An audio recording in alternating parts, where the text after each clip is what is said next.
Estamos de volta, obrigada pela sua audiência. Como a gente prometeu no bloco passado, falar um pouquinho de infraestrutura. A Araguaína é uma cidade que não foi planejada e, claro, em virtude disso, o senhor precisou fazer muitas mudanças, a questão do asfalto também, recapeamento, ainda há muito a se fazer. Como é que está essa questão da infraestrutura? Nós avançamos muito, né? Quase 300 quilômetros de pavimentação nova e de recapeamento realizados nesses 3 anos e, diria para você, 3 anos e 1 mês, 2 meses, porque nós começamos no final de outubro de 2013, efetivamente, a fazer essa recuperação. E nossa meta é a mesma coisa, a mesma quantidade para o próximo mandato. Eu acredito que será possível, com muitas dificuldades, mas acredito que sim. E a cidade já mudou, né? Pelo menos perdemos o apelido horrível que tinha, né? E hoje a gente tem as vias principais totalmente recuperadas, vários bairros recuperados e com asfalto de qualidade, que também tornou-se referência, porque a gente está usando o melhor processo que tem, que é o asfalto usinado a quente.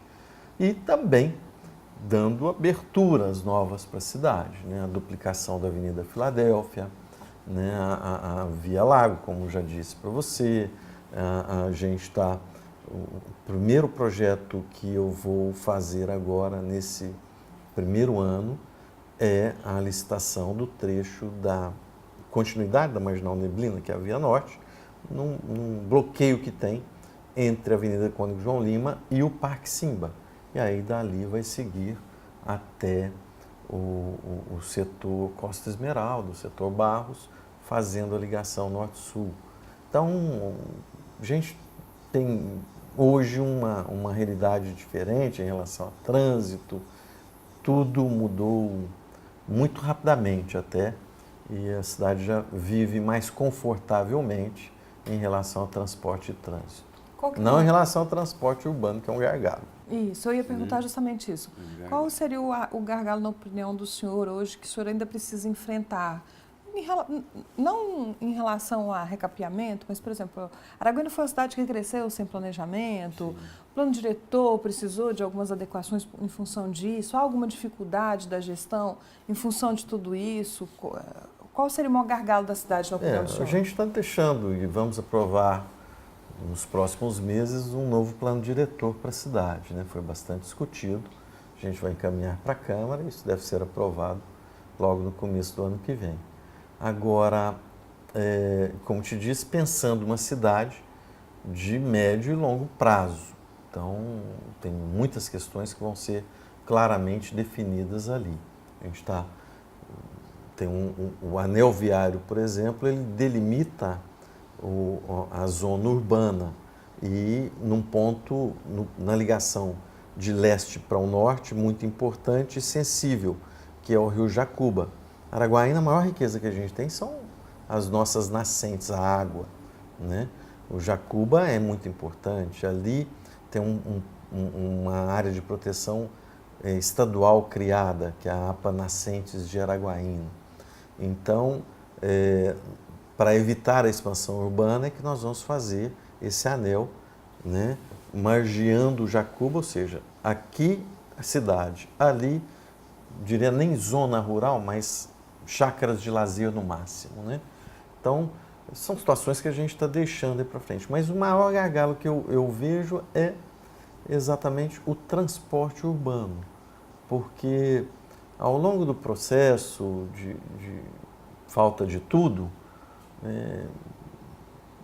a empresa que fazia não conseguiu fazer investimentos, vem a concorrência, que é uma concorrência natural em relação a mototáxi, depois vem até clandestinos e virou um problema seríssimo. E hoje a gente tem um gargalo a ser resolvido e que me preocupa muito. Inclusive porque a gente já fez 4 licitações, vamos para a 5ª e até agora não tem nenhuma empresa que se interessa. E até a própria empresa atual já sinalizou que não tem interesse de renovar o contrato emergencial.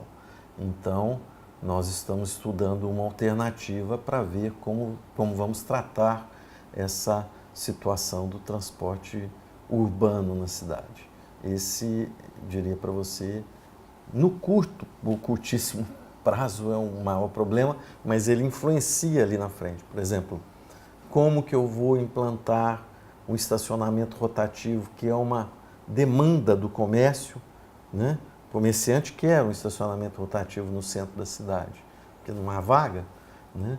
Mas se eu implanto uma cobrança, quem é que vai ser atingido? O comerciário, porque ele não tem transporte urbano de qualidade, o Vale Transporte não funciona, então é a moto e o carro dele que vai pagar. Ali isso não é justo, né? Então são situações que afetam inclusive comercialmente a cidade. Por que o desinteresse com o transporte público? Porque é uma competição desigual. O mundo está mudando, né? Eu fico vendo hoje Uber. Uber já está literalmente competindo diretamente com o táxi. E agora a modalidade que eles estão implantando está competindo diretamente com o transporte coletivo, porque eles fazem aquele transporte compartilhado, né? E eu fico impressionado a diferença de preços que é. Por exemplo, você fazer um transporte compartilhado em São Paulo, que eu já utilizei, né? Você vai de um lado ao outro da cidade pagando 6, 7, 8 reais, né? Vai para o aeroporto, que custava com um táxi 30, 40 reais, vai por 12 reais. Então, há uma tendência desse transporte coletivo ele ser individualizado, ou quase isso, né? Com veículos. E aqui, o que eu sinto é que, da forma araguainense, isso está acontecendo, né? O Uber araguainense é o transporte clandestino. Então, o que a gente está pensando é uma forma de convivência, fazer esse transporte taxilotação, né? Utilizando a força de trabalho dos próprios taxistas que já tem e, ao mesmo tempo, viabilizar 4 ou 5 linhas que são mais usadas pelo transporte com ônibus e vamos ver se isso vai ser possível. O município assumir não há a mínima possibilidade, né, prefeito? Vai ser subsidiado, né? É um novo custo que teremos que enfrentar. Então, vou te antecipar aqui qual que é a ideia para você ver. Essas 5 linhas, que são as tronco, né? A gente está pensando em pagar por quilômetro rodado e ter uma tarifa única de R$1 ou de R$1,50. Então, vai gerar um custo que a gente tem que subsidiar. E também a gente tem que atender o idoso, que é a gratuidade, e o estudante, né?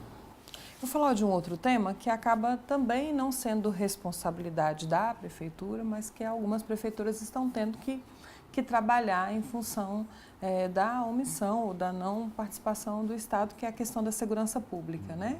É um dever do Estado, mas a gente tem visto que os prefeitos têm ouvido muita reclamação e alguns têm, então, criado guardas municipais e sistema de monitoramento com câmera.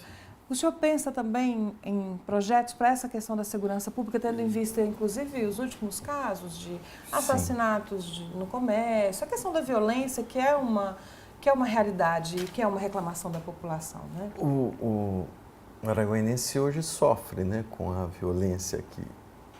Isso não tem... Todos estão vendo.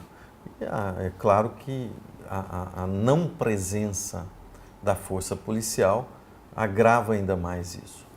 E nós implantamos a Agência Municipal de Trânsito e, junto com ela, os agentes de trânsito. E são 25 agentes hoje, eram 20, hoje a gente tem 25 aproximadamente. E faz uma diferença muito grande isso na cidade. Nós estamos agora incorporando a agência de trânsito à segurança. Então, ela vai passar a ser de segurança e trânsito e vamos realizar um concurso para 40 guardas municipais. Eu acho que até o final do ano que vem a gente está com esses jovens aí ajudando na segurança e fazendo um trabalho que vai causar um impacto bastante positivo na população, não tenho dúvida. Com relação ao sistema de monitoramento, o senhor não, nós não vamos começar no tempo do onça, né? Porque, infelizmente é o que a gente vê, eu fico vendo o sofrimento da polícia olha, Araguaína, o investimento para fazer todo o monitoramento é em torno de R$5 milhões.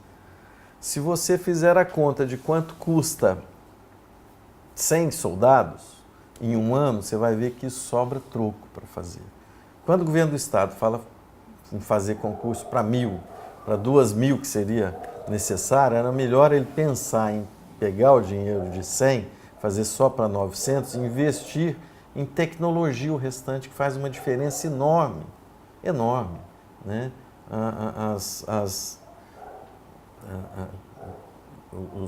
As viaturas, né, hoje ficam rodando feito barata tonta, essa é a grande verdade, quando você tem uma tecnologia à sua disposição que poderia fazer com que uma virasse 3.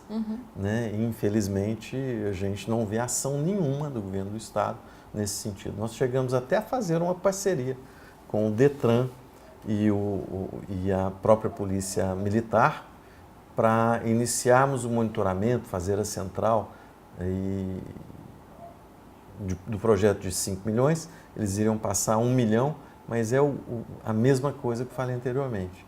Assina um documento e fica por isso mesmo, né? Mas a implantação do sistema de vídeo monitoramento ela vai acontecer ao longo do próximo ano. Certo. Novos projetos, prefeito? Alguns que acabaram sendo descobertos até ao longo da gestão e que o senhor pretende colocar agora nos próximos 4 anos? O centro de convenções a gente está finalizando, né? E já tem recursos garantidos, como tem recursos também garantidos para um anseio grande da população, que é a nova feirinha, né? Um lugar bastante tradicional e que a gente vai fazer uma modificação que acabou tornando-se um ponto problemático em relação a drogas na cidade, e nós vamos fazer um novo prédio ali. Então, esses 2 projetos, eu diria para você, aliados ao hospital, né, ao CIR, também quero viabilizar os recursos para o centro administrativo do município. Então, são as modificações que a gente pretende deixar aí nos próximos 4 anos, aliado à Via Lago e outros espaços de lazer importantes. Geração de emprego e renda. Agronegócio, a gente sabe que é muito forte nessa região, indústrias, algo nessa área também, pensando nessa geração, apesar, principalmente, né, em função do ano de crise, imagino que a Araguaína também sentiu isso, com demissões.